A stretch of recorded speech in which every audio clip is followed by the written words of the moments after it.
Josh Kelly, welterweight, currently 6-0, fighting for the Commonwealth title. Follow sport icons. Now, this is a fight card that I know a lot of people have been almost forgot about, and it's been overlooked. And a lot of that is down to the whole Wilder Fury situation, not just because of the fight coming up and all that. And this past weekend, Tyson Fury got robbed. So there's been a lot of talking points around that fight, and it's going to continue because more and more things are coming out each and every day.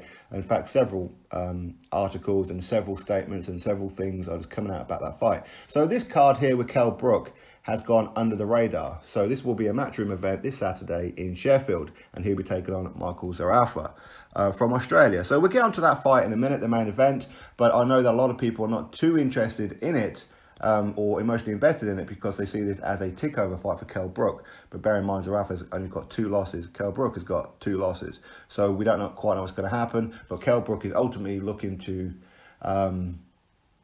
take on Amir Khan. So he's taking this fight to keep the weight off and straight after this back into camp to hopefully get a fight with Amir Khan. But as we know, go check out my previous video there from 2 days ago, Amir Khan has been offered a chance for a WBO welterweight world title against Terence Bo Crawford, and he's been offered $5 million.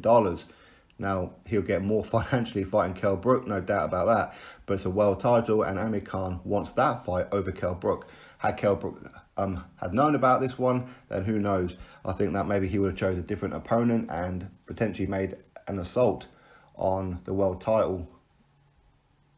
Maybe not the world title itself, but something like that. But at the same time, this is for the WBA mandatory, or a final eliminator at least anyway, for the WBA super welterweight, so Jarrett Hurd's title. So all going well in this fight, he should ultimately get Jarrett Hurd next if the Amir Khan fight doesn't come off. So that would be an interesting one. Jarrett Hurd, he said that he wants Kell Brook as a tune-up to help him prepare for Jermell Charlo. I'm not too sure if you can look on Kell Brook as a tune-up, but if he does, great. As much as I like Jarrett Hurd, I think that Kell Brook, for me, he'll be the one I'm cheering on and hopefully gets the business done over Jarrett Hurd. But ultimately, this is the fight that we have right now. So Kell Brook versus Michael Zerafa, so I'm not actually going to cover it. I said I was, but I just done it.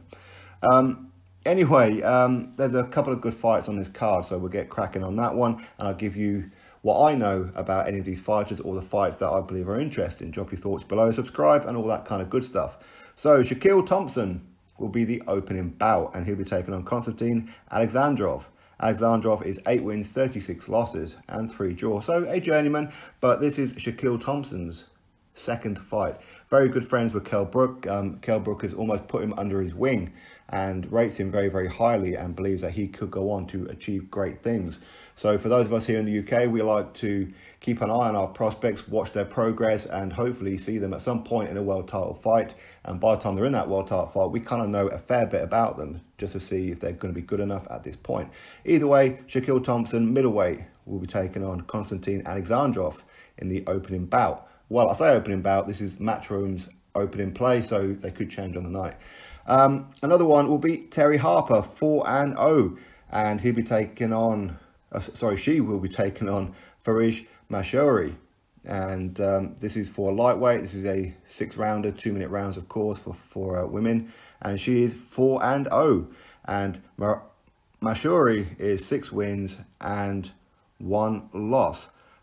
Terry Harper, again, I mean, she's a kind of local. I mean, she's from Yorkshire, from Denby, but we'll have to wait and see how she gets on, because this one is not exactly a fight that's probably going to get into a world title opportunity, but she does have another fight in February already booked, so maybe overlooking this one potentially too early. But either way, I mean, she does look pretty good because she took on Beck Connolly, who I know, and I've been trying to get on the channel for quite some time now, actually, and I do need to make more of an effort to get Beck Connolly on. But anyway, Terry Harper will be taking on Farish Mahshuri for 6-rounder at lightweight. Callum Hancock, he's 8-0, and this will be at super middleweight, taking on Ivan Nikolov. Ivan Nikolov, 2 wins, 4 losses, and 1 draw. So they both had almost the same amount of fights. Hancock 8, Nikolov 7, but Callum Hancock looks like he could be the business. We'll have to wait and see, but I said 8-0 super middleweight. So could Callum Hancock join the ranks of the prospects for super middleweights from this country, joining the likes of Cody Davis and Jake Hague and many others coming through. So we'll have to wait and see. Next up, Anthony Tomlinson. Now, a lot of you guys will know him. 8-0 welterweight, and be taking on Innocent Ainwanu. I don't know who that person is, but a journeyman, 25 wins, 38 losses and 3 draws. So quite stiff, you would imagine, with Anthony Tomlinson. I said he's 8-0, but only 3 of those by stoppage. Now, he's a local lad as well. He's from Sheffield. So we'll have to wait and see what he's all about.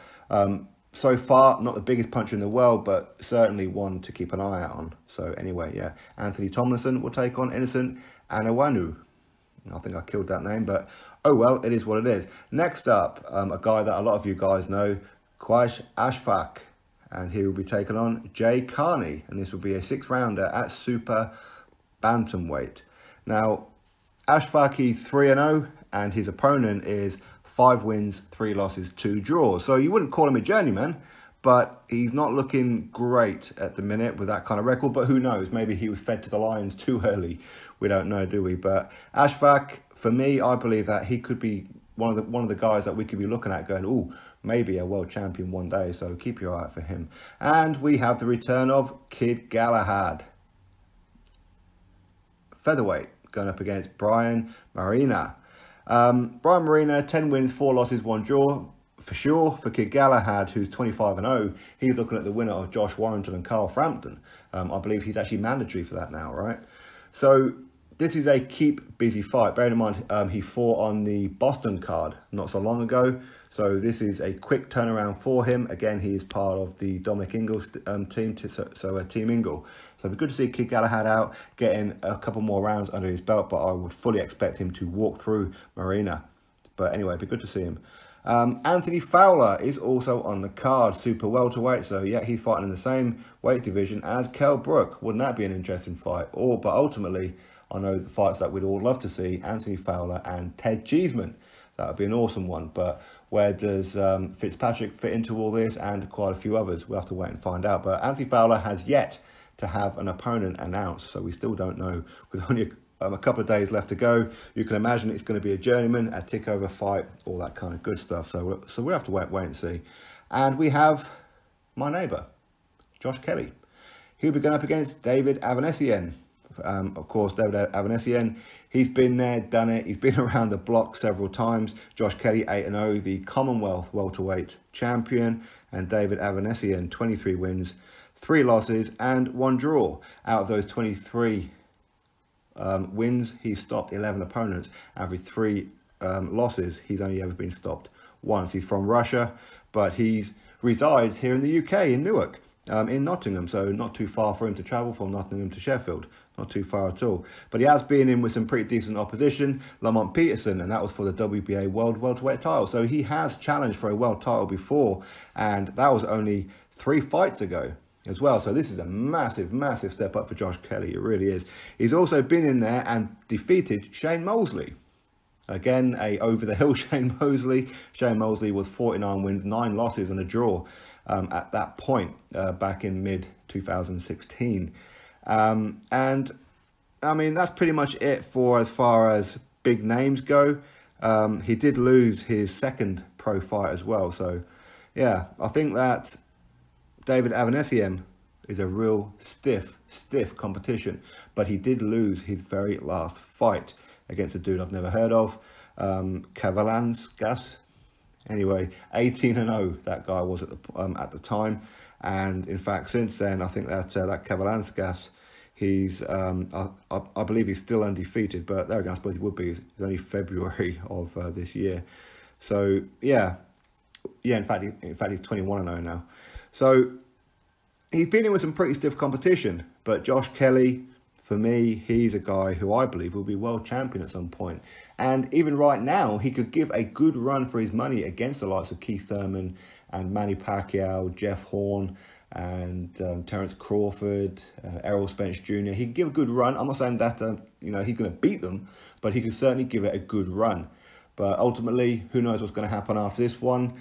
For me, I wouldn't mind seeing him take on Jeff Horn. to be honest. But would Jeff Horn want to carry on at welterweight? Probably not. I'd imagine Jeff Horn will be back up at, or will probably float around at super welterweight from now on. So maybe a Kell Brook versus Jeff Horn at some point. Anyway, going a little off track there. So Josh Kelly, 8-0, 6 wins by knockout. So for me, I do believe that Josh Kelly will be world champion one day, and I'm predicting that this particular fight could well be the fight of the night. If not, then it could well be Jono Carroll.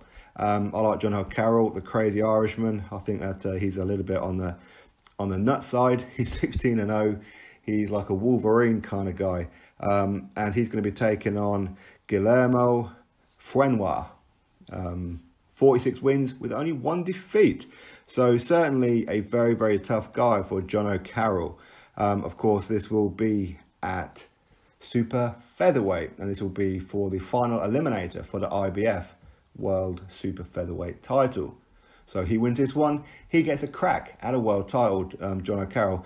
So anyway, his opponent, Guillermo Fuenwa, is from France. He's 35 years old, and as I said, one hell of a resume. It really is, or record at least. 46 wins, 1 defeat. But don't let that fool you too much, because out of those 46 wins, he's only ever actually stopped 12 of his opponents. So not the biggest puncher in the world, you wouldn't say. But likewise, I suppose with Jono Carroll as well, not exactly the biggest puncher in the world. 16 wins with only 3 stoppages. But he fights like he wants to take your head off. And that's what I like about him. He is like a damn werewolf. But his opponent, he hasn't been in there with anybody that you would really kind of rate, in my opinion.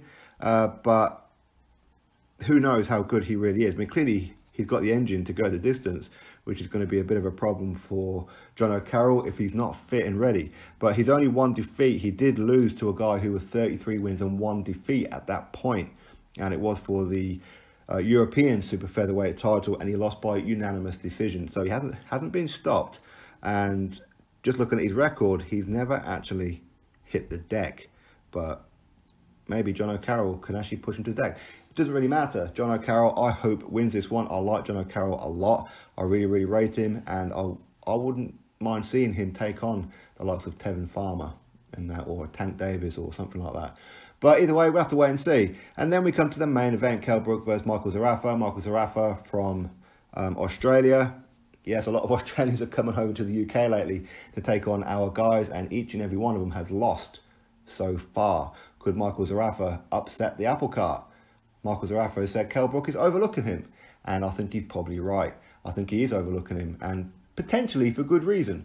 But who knows? This is boxing, you never know. If Michael Zerafa can land that one punch and put out Kell Brook, then you would imagine this would be Kell Brook's final fight. So who knows what's going to happen. So if you're a fan of Kell Brook and you can get to Sheffield, go get your tickets. Or in fact, if you're a fan of any of these guys, I believe there's plenty of tickets left. I don't think many have been sold. Was it 5,000 or something like that?